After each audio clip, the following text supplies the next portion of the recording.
علیکم. اعوذ بالله من الشیطان الرجیم. بسم الله الرحمن الرحیم. زه ډاکټر اسلم ټل اوسیدونکی کوم د ډینګي فیور زه کوم حالات روان دي هر سړي ته پاته ده 65 باندې خدا شاید ډېر زیات و خو ټریولینګ هیسټري خو د هر سړي وي دی وجه نه د شاید د موی له کوتل خو د مسپریډ شولو سپیشلی زه به ټل خبره ته وکړم ټل کې مو کې نو پرایویټ کلینیک دی مو نو هغه کې د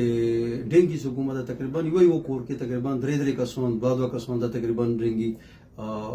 فیور څه کوم ده پیشنټ جوړ شول اوس دا شاید څه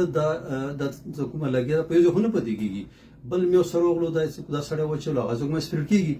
دی وجه نه څه کومه ده مو کنسرن اتھارټیز سره دي کاغه مده زمو د ام ایس سره دا کمیټه کاغه څه کومه ده ام ایس ډي ایچ او دا غنه ډي سی صاحب دا اے سی صاحب دا کمشنر صاحب دا او ډي سی صاحب ته خصوصي توګه ریکوست کوم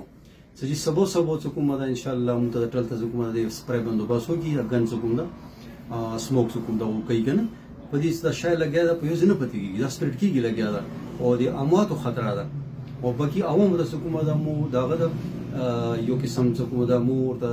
ریکوست کوو او هغه ته څه کومه ده هدایت ورکوو څنګه د اوبو درېدنې ته ما پرېږدي که کور کې صفو ځویلې نه وي صفو ویلې نه وي درېدنې ته ما پرېږدي یو او بل څه کوم ځکه دا شی وشولو کوم کور کې وشو کوم محلې کې وشو هغه سړی څه کومه نت کې یعنی هغه مچردنی استعمال کی څه د شای نه کوم یو سی بل میوسی وشو د ډینګ جوړ شول دا بل سړی چې بل سړی ته با لګيږي دی وجه نه څه کومه دا وکړو ته وی سي احتیاط وکړي دویمه خبره ده چې کوم کسان ته شوی دا او هغه ته د څو ساينس کې شروع شولو ان سره تپکی ور باندې شو هټل ځو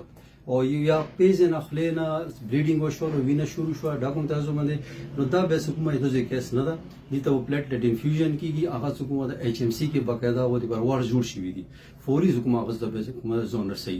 مونږ څه کومه خدمات کې مو بم کو او دې څه خصوصي مو ریکوست دوباره بیا کو چې شاید کومه ډیر ضروري ده او خلک کومه فرق کافي افیکټډ دي نور مزید کومه لګیا د سپریډ کیږي والسلام